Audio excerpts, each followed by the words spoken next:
Time मिलते हैं जो ज्योतिष के भी एक्सपर्ट हैं, विद्याधर मिश्रा जी। सर जी, आपका द पब्लिक न्यूज़ 24 में आपका स्वागत है। नमस्कार सबको नमस्कार। आप ये बताइए कि ये जो बच्चों को आप ज्योतिष की जो ज्ञान है वो आप किस उम्र से देते हैं?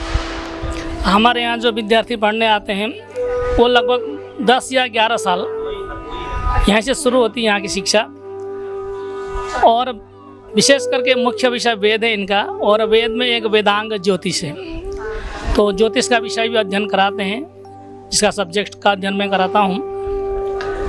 और उनकी उम्र 12 साल 11 साल 10 साल 11 साल 12 साल है। तो ये आज के समय पे लोगों में एक बड़ी भ्रांति है कि जो ज्योतिष जो करते हैं वो सिर्फ अपने मन से बोलते हैं। आप ये बताइए कि ज्योतिष के पीछे का साइंस क्या है? हाँ, बहुत अच्छा प्रश्न आपने पूछा है। ज्योतिष, एस्ट्रोलॉजी जिसको हम लोग बोलते हैं, ये पूरा वैज्ञानिक है। क्यों है? देखिए, वैज्ञानिक भी 9 ग्रहों को मानते हैं, ज्योतिष भी ग्रहों को मानता है। अंतर इतना है कि थोड़ा सा हम लोग ज्योतिष में पृथ्वी को ग्रह नहीं मानते हैं, बाकी साइंटिस्ट लोग जो है पृथ्वी को भी ग्रह के रूप में मानते हैं। और जो प्लेनेट हैं, जो ग्रह हैं, ये मानव जीवन के ऊपर पूर्ण प्रभाव करते हैं। ये वैज्ञानिक भी कहते हैं, ज्योतिष भी कहते हैं। तो विज्ञान और ज्योतिष का तो पूर्ण ही सामंजस्य है। अब ज्योतिष में क्या है, एक मनुष्य या किसी जो जातक है, जो जन्म लेने वाला प्राणी है, उसका ऊपर अध्ययन किया जाता है। वो किस समय जन्म लेता है पृथ्वी पर, धरा पर, और उस समय वो जो ग्रह हैं, 9 ग्रह जो ज्योतिष में लिए गए हैं, विशेष करके ग्रह तो बहुत हैं। देखिए, रोज नए रोज ग्रहों की खोज होती है वैज्ञानिक में भी, और हमारे शास्त्रों में भी अनेक ग्रहों के बारे में विवरण है। नारदीय पुराण पढ़ेंगे आप, नारदीय पुराण 184 ग्रहों का वर्णन है उसमें। लेकिन जो पृथ्वी पर प्रभाव करने वाले विशेष करके 9 ग्रह ऋषियों ने स्वीकार किया है। तो वो जिस समय जन्म होता है जातक का, पृथ्वी पर जन्म, तो वो समय में वो ग्रह पृथ्वी के और सूर्य के आधार पर वो कहाँ का स्थिर पद, किस राशि में, किस लग्न में, किस भाव में, फिर उसके ऊपर उस मनुष्य के जीवन में किस प्रकार उसका जीवन चलेगा, उसको कौन सा गुण उसके लिए पॉजिटिव है, कौन सा नेगेटिव है, उसका शरीर का, उसकी शरीर की बनावट, ये सब वो एस्ट्रोलॉजी के ऊपर अध्ययन तो वैज्ञानिक पूर्ण रूप से है। तो जो लोग ये समझते हैं कि एस्ट्रोलॉजी एक कुछ लोगों का एक बिजनेस है, जबकि हम लोग जानते हैं कि एक ज्योतिष एक साइंस है और उसमें अभ्यास की बहुत ज़्यादा ज़रूरत है। आप ऐसे लोग जो एस्ट्रोलॉजी के बारे में या ज्योतिष के बारे में एक भ्रामक एक बोलते हैं कि न्यूज़ बताते हैं, तो ऐसे लोगों के बारे में आप क्या बोलेंगे?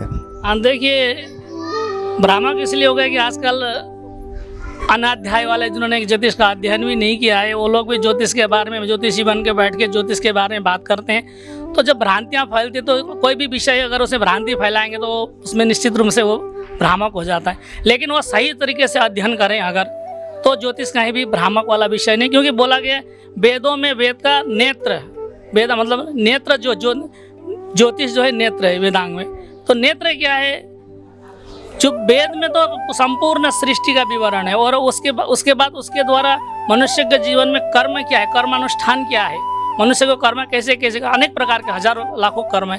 तो वो कर्म करने का काल, अवधि, समय बताता है ज्योतिष। क्योंकि ज्योतिष का मुख्य विषय है समय का ज्ञान करना, किस आदमी की या जीव के लिए कौन सा समय, मनुष्य के लिए कौन सा समय ये सही समय है, कौन सा समय गलत समय है, वो ज्योतिष बताए। तो अगर हम ग्रहों का अध्ययन करते हैं, उस समय से इस मनुष्य के ये समय सही तरीके से चल नहीं रहा है, तो ये ग्रह के प्रभाव में ये व्यक्ति है, तो इस ग्रह का उपाय करते हैं। तो अगर हम उसको सही तरीके से अध्ययन करेंगे, ग्रहों का अध्ययन, नक्षत्रों का अध्ययन, राशियों का अध्ययन अगर हम ढंग से करें, तो कहीं भी वो भ्रामक भी नहीं है, अवैज्ञानिक भी नहीं है, वो वैज्ञानिक है, लेकिन उसका अध्ययन करके उसके बारे में बताना आवश्यक होगा। तो बस तो आपको मैं ये बताना चाहता हूँ कि जिसने भी एक ज्योतिष एक साइंस है और इस पे बहुत प्रैक्टिस, बहुत अध्ययन करने की आवश्यकता होती है। कुछ लोगों को तो सालों लग जाते हैं पूरे पढ़ने में।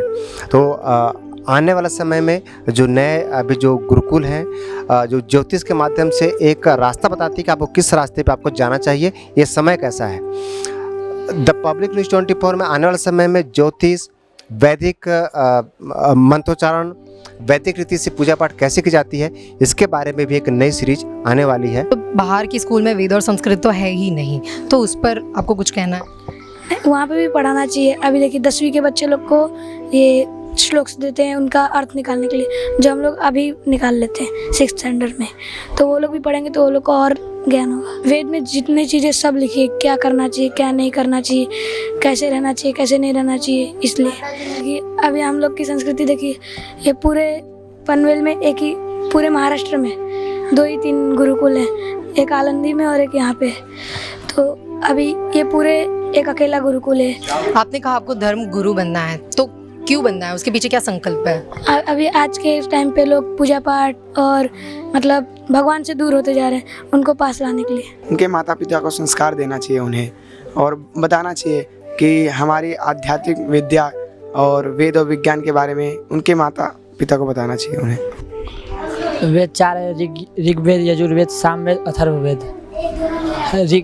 ऋग्वेद में शस्त्र के बारे में बताया गया है। यजुर्वेद में जैसे यज्ञ के बारे में। अथर्ववेद इसमें रोगों का। सामवेद में गायन का, जैसे गायन के सामवेद में है। अभी तक तो कभी नहीं है, बस यहाँ की याद आती है, घर की भी याद आती है, कोई टेंशन नहीं होता। वेद हमारा एक ज्ञान है। और क्या क्या आपको जानकारियाँ मिली, आपको अंदर से कैसा लगने लगा है, शांति लगती है, क्या लगता है आपको? अंदर से बहुत अच्छा लगता है यहाँ आने के बाद। ये शिक्षा मिली है, देश की आगे चलकर सेवा करना है, और मेरे को यहाँ ज्ञान दिया जाता है रोज़, आगे क्या करना है चल के तुमको, कैसी किसी के साथ बात करना है, प्रेम भाव। यहाँ पे बहुत शांति मिलती है आकर, और आगे चलकर मेरे को देश का सेवा करना है। सुबह हम लोग 4 बजे उठते हैं, 4 से 5 नहाना धोना, फिर 5 से 6 संध्या करते हैं, संध्या वंदनम, फिर 6 से 7 योगासन करते हैं। उसके बाद 7 से 8 प्राणायाम, उसके बाद 8 से 9 नाश्ता करते हैं हम लोग, फिर 9 से 12 वेद क्लास करते हैं, फिर 12 से 1 भोजन करते हैं हम लोग, फिर 1 से 2 रेस्ट करते हैं, फिर 2 से 4 बजे तक हम लोग आधुनिक विषय का क्लास करते हैं, संस्कृत, सामाजिक, गणित, इंग्लिश। फिर 4 से 5 हम लोग खेलते हैं, फिर 5 से 6 संध्या करते हैं, फिर 6 से 7 हम लोग ध्यान करते हैं, फिर हम लोग 7 से 8 ध्यान करते हैं, फिर प्राण अपना, फिर 8 से 9 के बीच में भोजन हो जाएगा, फिर भोजन के बाद हम लोग प्राण करते हैं, फिर हम लोग को 9:15 में दूध मिलता है रोज़।